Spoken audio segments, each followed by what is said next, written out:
Sir నుంచి 50% కట్టేసుకుంటారట. ఎంత మాయకులు చేస్తున్నారు ఆర్టీసీ కార్మికులు అంటే ఎంత వస్తుంది? 5 కోట్లు వస్తే రావు నాకు తెలిసి. నెలకు 1 కోటి కొడుకు రావు. దీంతో కార్మికులు ఏమో ఎక్కడ పుట్టాలు కూడా పనికిరావు. పుట్టాలు వండుకోవడానికి బట్టలు వండుకోవడానికి పనికిరావు అవి. దీనికి బ్రేకింగ్ టీవీ కూడా బ్రేకింగ్ ఇచ్చారు పాపం. మంత్రులు అట వాళ్ళ జీతం 50% శాలరీ ఇస్తారట. మీ జీతం ఎంత, మీ శాలరీ ఎంత? దేని పనికి వస్తాయి అవి? ఢిల్లీకి మూటలు అప్పయ్యడానికి మాత్రం పైసలు ఫుల్ వస్తున్నాయి. ఇలా బెంగాల్ ఎలక్షన్ ఖర్చు తెలంగాణ నుంచి పోతున్నాయి.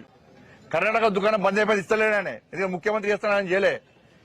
ఢిల్లీకి బెంగాల్కు పైసలు ఇక్కడ నుంచే, తమిళనాడుకు పైసలు ఇక్కడ నుంచే, కేరళకు పైసలు ఇక్కడ నుంచే, అస్సాంకు పైసలు ఇక్కడ నుంచే.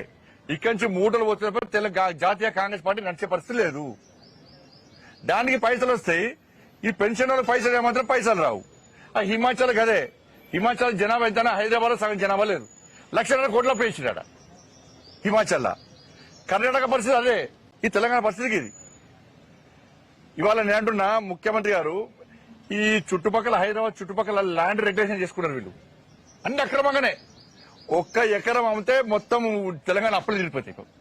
నువ్వు మీరు కానీ మీ కాంగ్రెస్ పార్టీ వాళ్ళు ఒక టీం ఏర్పడి, మంత్రులు ఒక 2-3 మంత్రులు ఒక టీం ఏర్పడి హైదరాబాద్ కాస్ట్లీ ల్యాండ్స్ అన్ని అక్రమంగా రెగ్యులేషన్ చేసుకుని చూసిరా. దానికెళ్ళి 1/2 ఎకరం అమ్మినా పైసలు సరిపోతాయి ఆర్టీసీ కార్మికులకు. 1/2 ఎకరం. ఢిల్లీకి పైసలు పంపడానికేమో అమ్ముతావు, పైసలు అమ్ముతారు మీ మంత్రి పదవులు, ముఖ్యమంత్రి పదవి కాపాడుకోవడం కోసం. కానీ ఆర్టీసీ కార్మికులకు సమ్మె చేస్తే మాత్రం, ఆత్మహత్యలు చేయకుండా మాత్రం కనికరం, మానవత్వం లేకుండా, కనికరించకుండా వాళ్ళు ఉసురు పోసుకుంటావు. నువ్వు ఎంతమంది బలి చేయాల? బీఆర్ఎస్ పార్టీ దరిద్ర ప్రభుత్వము ఎంతమంది బలి తీసుకున్నది? ఇప్పుడు కూడా మీ జీతాలు కట్ చేస్తాం, ఉద్యోగం తొలగిస్తాం. ఆ డ్రైవర్లను పెట్టారు. నా కర్మల్ యాక్సిడెంట్ అయింది. వాళ్ళకి లైసెన్సులు లేవు, వాళ్ళకు శిక్షణ లేదు, నడుపుతున్నారు, యాక్సిడెంట్ అవుతున్నాయి.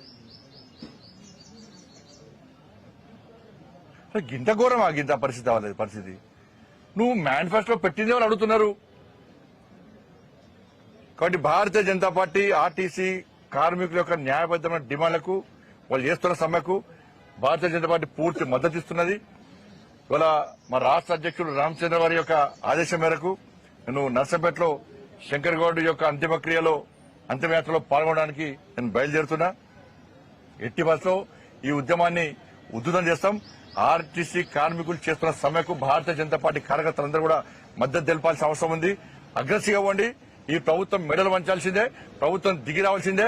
నీ కమిటీలు గిమిటీలు పోయి నువ్వు మనిషి ఎక్కడైనా పెట్టుకో, కానీ ఎట్టి పరిస్థితుల్లో ఇలా చర్చల పేరుతో కాలయాపన చేయొద్దు. నువ్వు నీ మేనిఫెస్టోలో ఇచ్చిన వాటిని మాత్రమే అమలు చేయమంటున్నాం.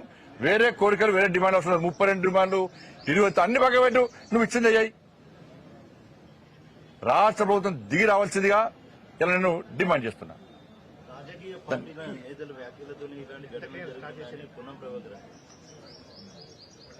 సమ్మె రాజకీయ నాయకులు చెప్తే సమ్మె స్టార్ట్ అయిందా? నీ మేనిఫెస్టోలో మేము పెట్టినామా? డిమాండ్లు మేము పరిష్కరిస్తాం మేము పెట్టినామా? మీ మేనిఫెస్టో మేము తయారు చేస్తామా? 100 రోజులు హామీ ఇస్తామని చెప్పి మేమన్నామా? ఇప్పుడు రేపు ఏమంటారు, కేంద్రం నుంచి తీసుకురావాలంటారు. చూడు రేపు ఇక అన్ని కేంద్రాన్ని అడిగి పెట్టినావు నువ్వు మేనిఫెస్టో. నరేంద్ర మోడీ గారు ఫోన్ చేసి ఇవి పెట్టినామని అడిగి పెట్టినావు నువ్వు. అప్పులు రాష్ట్రము, అప్పులు తీరుస్తాం, డిమాండ్ పరిష్కరిస్తామని చెప్పి అన్నావు. చెయ్యి, ఇప్పుడు చెయ్యి. ధన్యవాదాలు.